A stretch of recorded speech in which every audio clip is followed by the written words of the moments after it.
we've got Nell out here, but we're gonna need a few more people. Let's have a big hand for the original Mr. Brad Majors. Barry Bostwick. Come on out, Barry.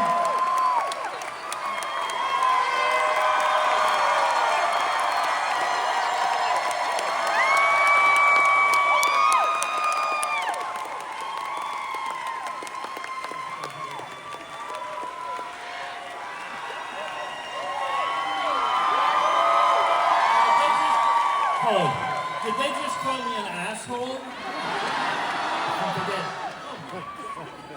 You.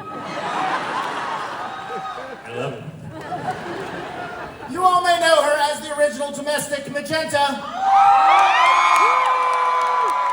The most famous lips in cinematic history. Let's have a big hand for Patricia Quinn.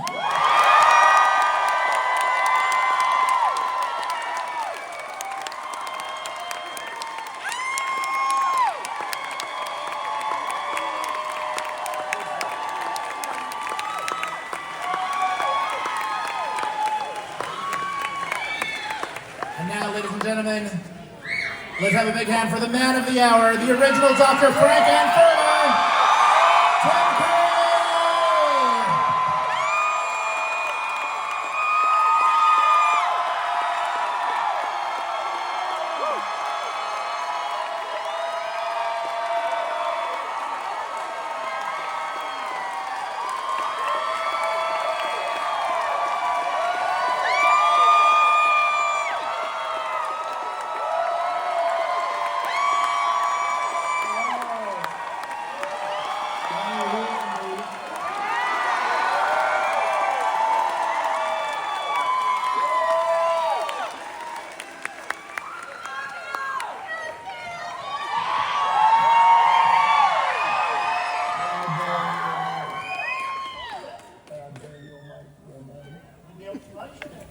This is all your fault, this evening.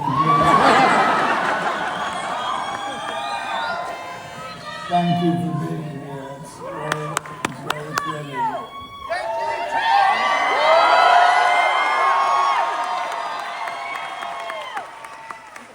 All right, I have some questions for this wonderful cast up here. It is amazing that you guys are back here after 50 years together again. I'm going to start at that end with Patricia Quinn. Pat, how did you get the part of Magenta? I auditioned. Good answer, Patricia. Is there more to the story than that? Well, my agent called me and said they want to see you at the upstairs Royal Court Theatre about some rock and roll musical, and you have to sing a rock and roll song. And I thought, oh, I don't know how to do that.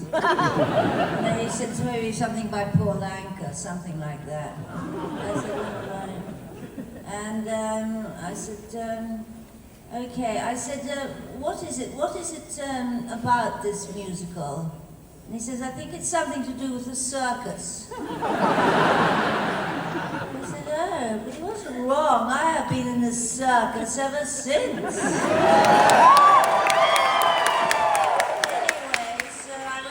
The Royal Court Theatre, and they said my audition was in the London Irish Club, just off Sloane Street, round the corner from the Royal Court. And I thought maybe that would be fortuitous for me, because I am Irish, so I thought that might be a bit lucky for me. So I went in, and I saw Mr. Richard O'Brien, in his snakeskin jacket and his long hair from here to here and I'm here. And Mr. Jim Sharman, the director, an Australian, in his white wedge shoes. And sitting at the piano, Richard Hartley, the MD, with his magenta curly hair out to here. And I thought, they look okay. So they said, Richard Hartley said to me, may I have your sheet music, please? I said, oh, I don't have any sheet music. I said, well, I got the tune in my head. And so I thought, right, I'll sing my song. I only knew one song. And And it was a 1930s number, and by what she called Jessie Matthews. And it was called Over My Shoulder Goes One Care. And Jessie Matthews was famous for her high kicks, just by the way. And so I began my song, and it was, I was a prisoner locked in a jail, love held the only key, love, and I could see their faces.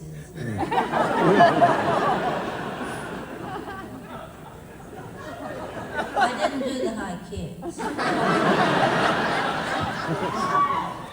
So Richard O'Brien said, listen, if I play something on the guitar, could you think you might be able to sing along with me if I show you the words? And I said, So he began. Dun, dun, dun, dun, dun, dun, dun, dun,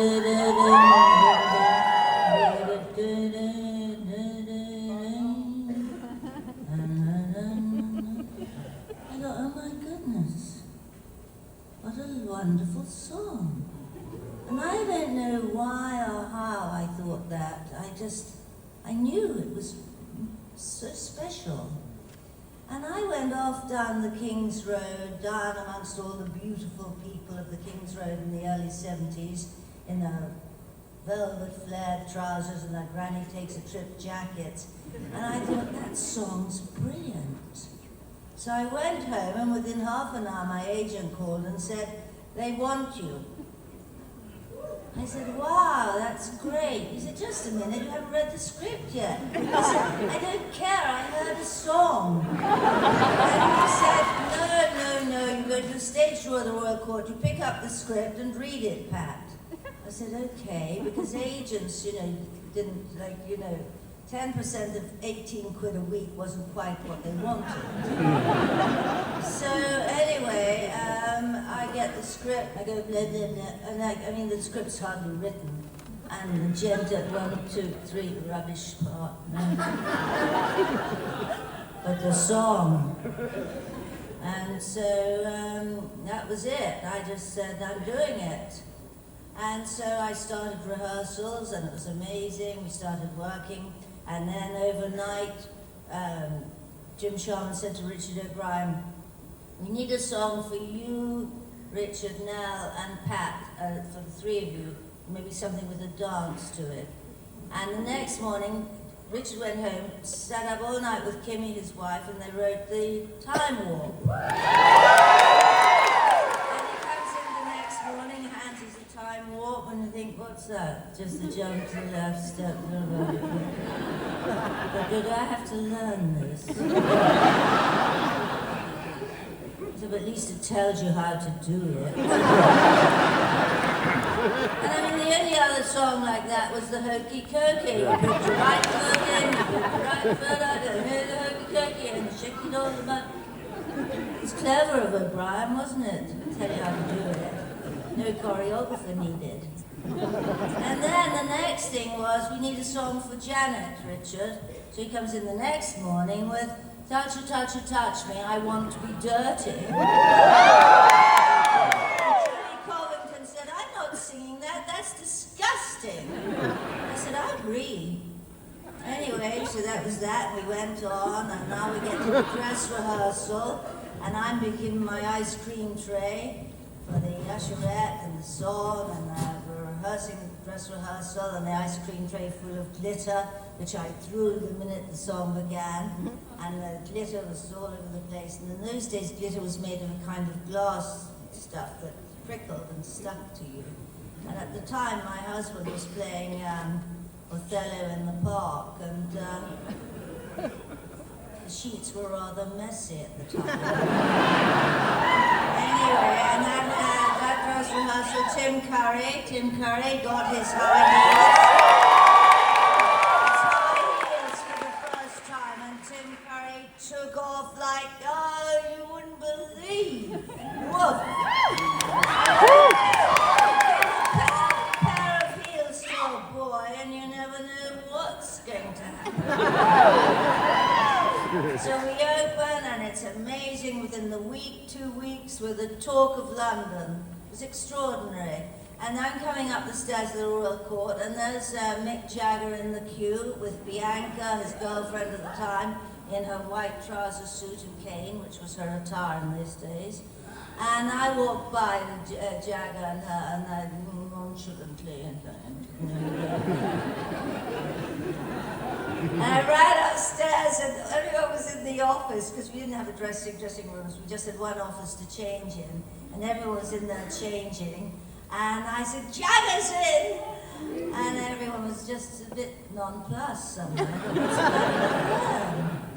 So I went downstairs to the toilet downstairs to change, because I was rather demure in those days and wouldn't change my suspenders and everything in the room with all the boys in them.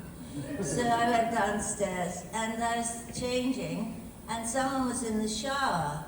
And I heard this noise from the shower. It was, I said, who's that? He said, it's Raina, Pat. I got glitter under my foreskin and I said, don't show me. So I went back upstairs and there was Nell saying, I'll play Rocky, I'll play Rocky. She couldn't wait to get into those girls' shorts. And then Jim Sharman came in and said, show cancelled. Go home. So that was that. So. All right.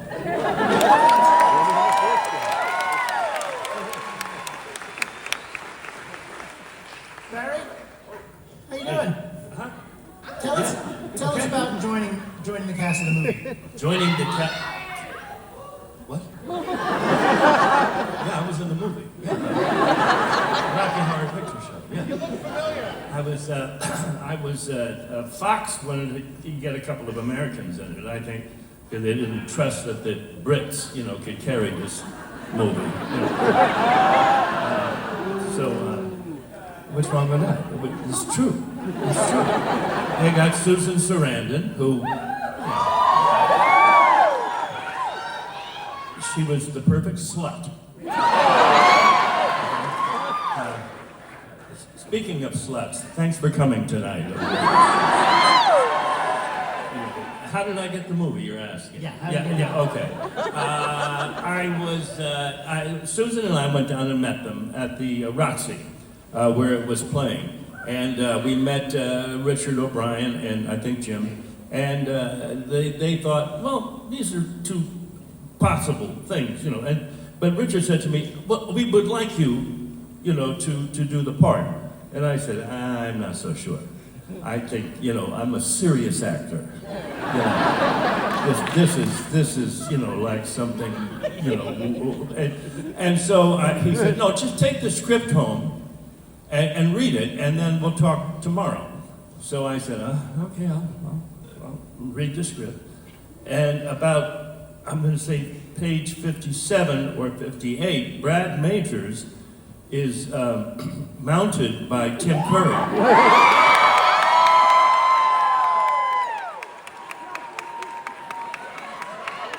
Very lucky.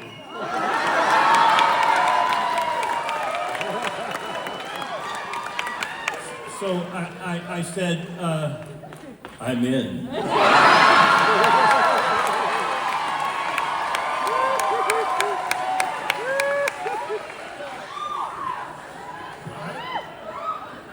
Now, we are in Anaheim, California, which is, of course, home of Disneyland.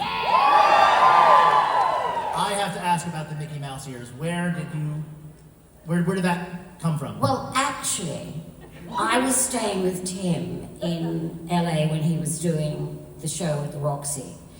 And Tim had a few days off and he said, let's go to Palm Springs, and on the way we'll go to Disneyland. So we stopped in at Disneyland and Tim bought me those ears. And then we went to Palm Springs, and I'm sure some of you have seen those photos of me in about the only bikini I've ever worn in my life. With the ears. So they were bought by Tim, and I wore them all the time when I got back to London. And so the brilliant designer of Rocky Horror, Brian Thompson, said, "Oh, Nell, you've got to wear the ears at some point in the film." So that is why I'm wearing those ears. And so it's a full circle now that Disney own the film. Wait. On the downside, a few years ago when they purchased Fox and the film, they contacted Jim Sharman, the brilliant director of this film, without whom none of us will be here tonight. And they said, "We want to be able to show the Rocky Horror Picture Show on the family-friendly Disney Plus station. So would you kindly remove Miss Campbell's nipples?" I know. And that is exactly what he said. And they asked would he like to do it, and he said, "I have no experience in removing nipples. And I can tell you one thing, when the fans hear about this, there will be hell to pay, and I hope you'll all write to me." Can I just say one thing about Disney? I hear that they're tearing down Frontierland, right? And they're replacing it with transsexual Transylvania. All the rides swing both ways.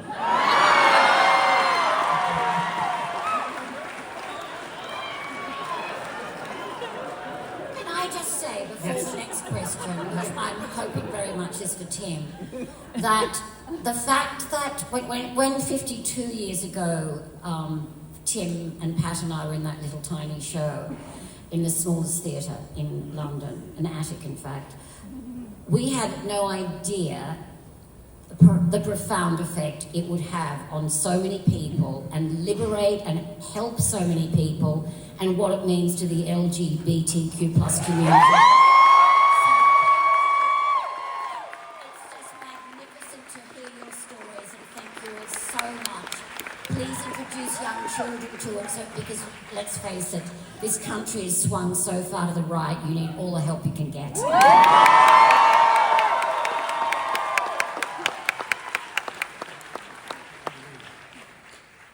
Tim, tell us about the role of Frankenfurter and how you kind of came up with the voice and found the part of Frankenfurter.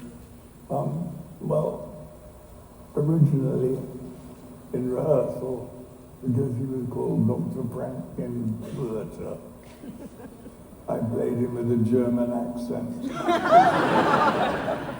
"Do you have any tattoos, Red?" It didn't really work for the song.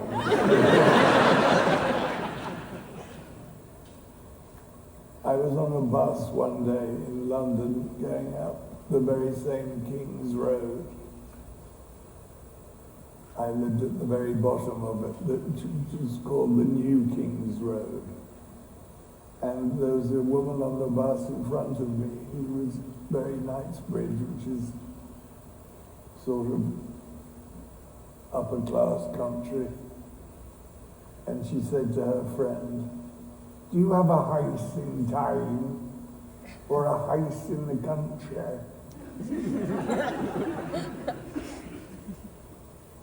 And I thought, that's it. She wants to sound like the Queen. So I tried it out and it seemed to work.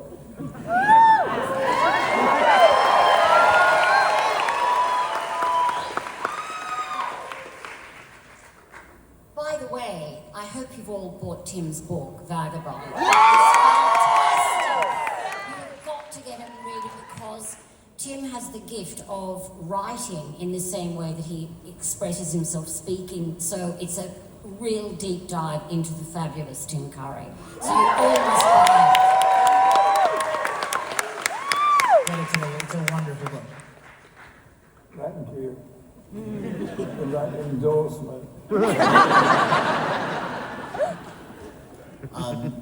Pat, so tell us a little bit about meeting the American contingent of the cast when you started filming the movie. Yes, well, Barry and Susan came, And then also someone else, Tim Curry did the show at the Roxy on stage, and an actor was coming from that show to be in the film, someone we'd never met. And so I'm at a music rehearsal for the film. We're rehearsing the songs, and we're in a vacated hotel in Earl's Court, and we're in this room, hotel room. The only thing in the room is just the chairs for us to sit on, the piano and the chandelier, and that's it, empty of everything. And so I'm sitting there and we're waiting to do our song or something. And this rather large fellow comes in and said to me, "Ha, hum!" I thought, oh dear. Who's that?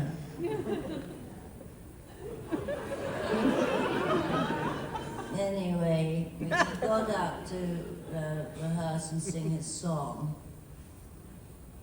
And Mr. Loaf sang. Well, the chandelier shook. It was beyond belief, the purity and the joy of that voice in that room. It was astonishing.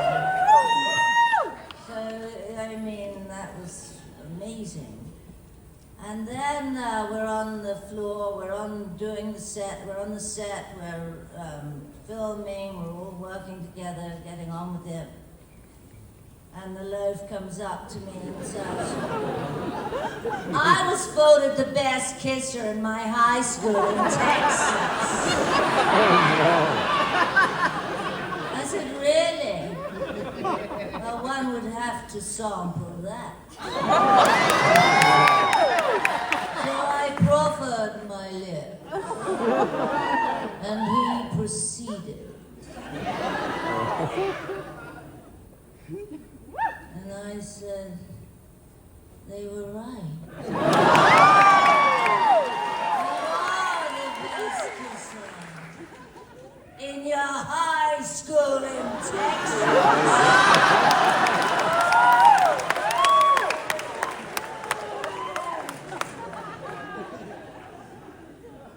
Barry. Yes. All right. You had a song in the movie that was famously cut out of the film. I think this theater is haunted. Sorry. What was it? It was a bad decision. Bad decision? I think so. Said what? It was what? Bad decision, he said. Oh, I know. I love that song. Oh, thank you. And you can sing. Ah, well, who knows? No,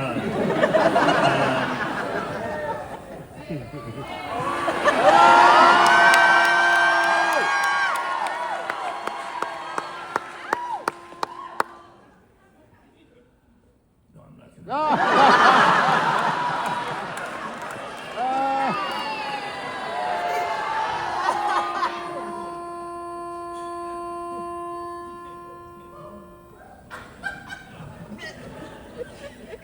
You know, I was about a couple of weeks ago, and as I started it, somebody in the audience yelled out, "And that's why it was cut from the movie!"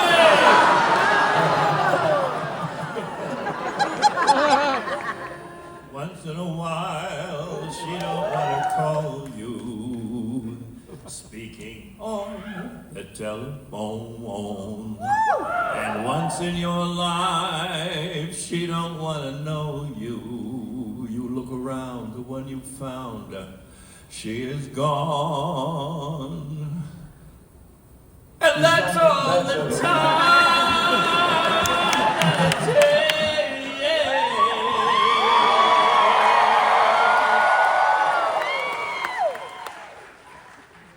It's because you had just boned me, you know, as well as that song. Yeah. Always improves everybody's voice.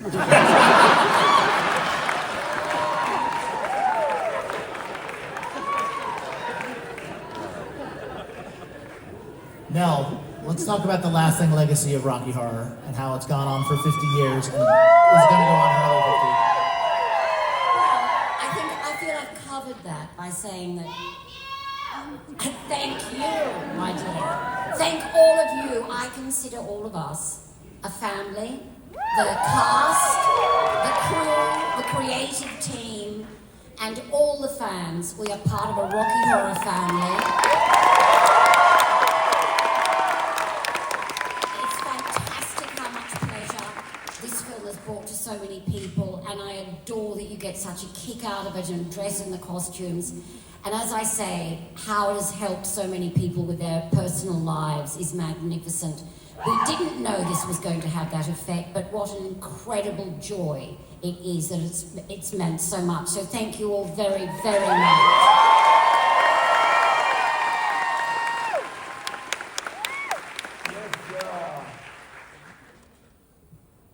Do you want to add to that? Whatever. All right, Tim, I got a last question for you. What do you think has attracted the fan base to kind of stick with this movie for 50 years? God alone knows. Well, I think every weekend is Halloween.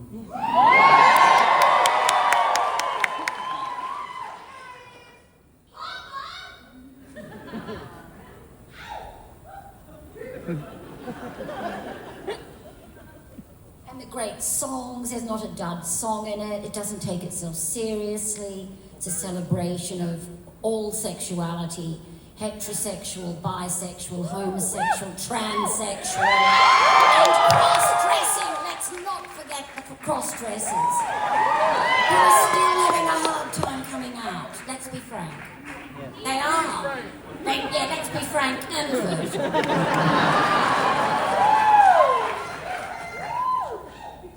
All right. And I know Tim said at the Grammy Museum place, this was your line, Tim, that it gives anyone permission to behave Badly. I think that's what we're going to